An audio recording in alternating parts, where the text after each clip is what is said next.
Sevgili belediye başkanımıza teşekkür ediyorum. Sağ olsunlar. Sayın misafirler, sevgili gönül dostları, değerli misafirler, sevgili basın mensupları, hepinizi sevgiyle, saygıyla selamlıyorum. Kemaliye'nin Ocak Köyü her vesileyle ispat ediyor. Sizler de bu davetlere katılarak bize moral veriyorsunuz, güç veriyorsunuz. Hepinize teşekkür ederim. Gerçekten Ocak Köyü görenleri hayretler içinde bırakan, bu bölgeye aşık, bu bölgeye gönül veren, bu köye gönül veren değerli insanların ortaya koyduğu müstesna güzelliği burada birlikte yaşıyoruz. Bu güzellik yalnız bir de mezhep sorununu, mezhep savaşını, katma arayışının bir uygulamasıydı.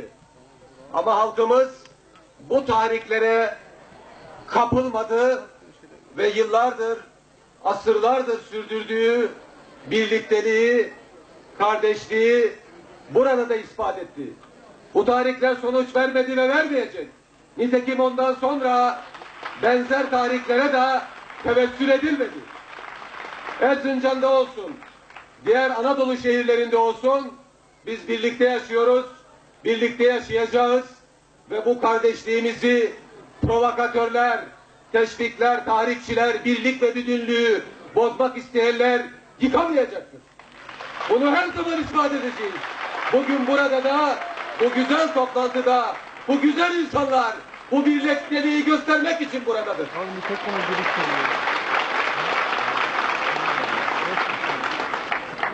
Sevgili dostlar, ülkemizde siyaseti din bazında, mezhep bazında yapmayacağız. Siyaset proje bazında, program bazında, sistem ve fikir bazında yapılır. Projesi olmayan, programı olmayan, topluma hedef sunamayanlar arkadan dolanıp puan almasınlar. Zihniyet bazında, ideoloji bazında, din bazında siyaset yapmak, arkadan dolanıp puan almaktır. Bu oyuna halkımız gelmez.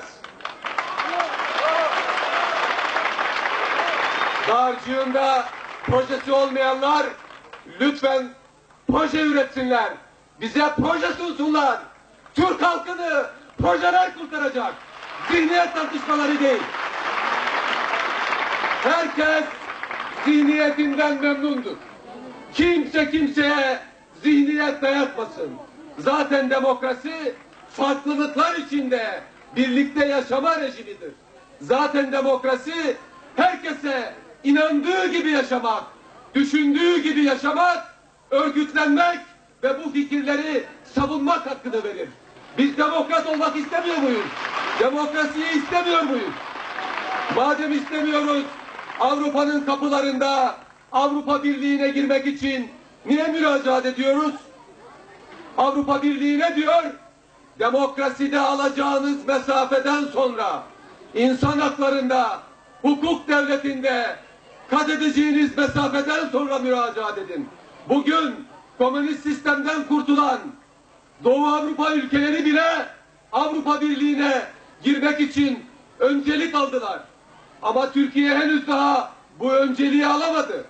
Neden alamadı? Demokraside, insan haklarında ve hukuk devletindeki bugünkü seviyemiz dolayısıyladır bu. Aklımızı başımıza toplayalım. Demokrasi diyorsak bunun gereğini yerine getireceğiz. Herkes fikrinde, inancında, zihniyetinde hürdür. Örgütlenebilir, fikrini savunabilir. Yeter ki kamu düzenine ve kamu ahlakına aykırı olmasın. Demokrasiyi biz tarif edecek değiliz. Demokrasiyi biz yorumlayacak değiliz. Dünyaya da demokrasi dersi verecek değiliz. Bu sistem biliniyor. Bizim için mühim olan bunun gereğini yapmaktır. Bugün Türkiye'de halkımız farklılıklar içinde birlikte kardeş gibi yaşıyor. Ama ülkenin seçkinleri, ülkenin aydınları saç saça, baş başa zihniyet kavgası veriyor. Proje kavgası vermiyor. Halka proje sunmuyor. Ama sadece baş başa kavga ediyor. Bir toz duman, bir kaos var. Ve her geçen gün Türkiye'de gerilimi arttırıyoruz. Tansiyonu arttırıyoruz. Yüksek tansiyondan ölüp gideceğiz. Buna ne hakkımız var?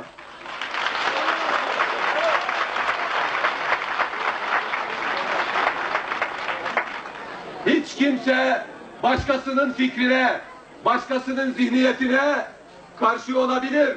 Ama ondan iğrenmeye hakkı yoktur. Farklılıklar içinde birlikte yaşayacağız.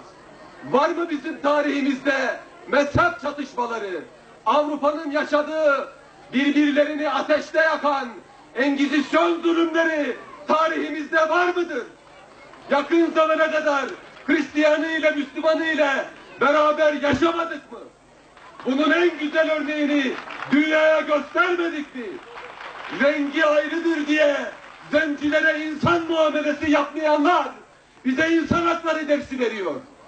Avrupa'nın ortasında sırf inançları olduğu için, inançları Müslüman olduğu için soykırıma tabi tutulan insanları Batı seyretmedi mi?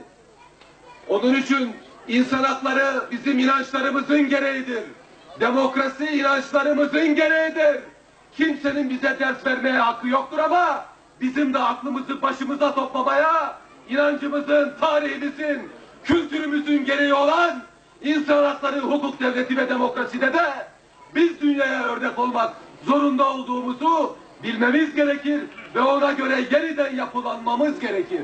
Her fikre, her zihniyete, her düşünceye örgütlenme ve fikrini savunma hakkı vermemiz gerekir. Bürokratik cumhuriyeti demokratik cumhuriyet haline getirmemiz gerekir.